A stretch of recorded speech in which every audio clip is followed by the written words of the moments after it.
মেঘনাদকে হনুমানের সাহায্যে লক্ষণ যখন বধ করলেন, সেই খবর মেঘনাদের স্ত্রী সুলোচনার কানে পৌঁছালো।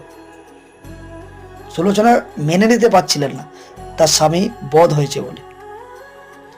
তিনি বললেন, যারা আমার স্বামীকে বধ করতে সমর্থ হয়েছে তাদেরকে আমি একবার দেখতে চাই। সুলোচনাকে ভগবান শ্রী রামচন্দ্র এবং লক্ষণের কাছে নিয়ে যাওয়া হলো।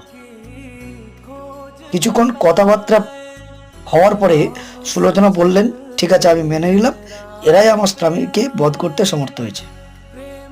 আশেপাশের লোকজন জিজ্ঞাসা করলেন, কি এমন দেখলেন এদের মধ্যে? এরা তো বনবাসী, এদের মধ্যে কি এমন ক্ষমতা আপনি দেখলেন যে এরা আপনার স্বামীকে বধ করতে সমর্থ হতে পারে? তখন সুলোচনা বলেছিল যে, আমি যতক্ষণ এদের সামনে দাঁড়িয়ে আছি একবারও আমার মুখের বা শরীরের দিকে এটা তাকায়নি, শুধুমাত্র চরণের দিকে তাকিয়ে এরা কথা বলছিল। যাদের এত সুন্দর একটা চরিত্র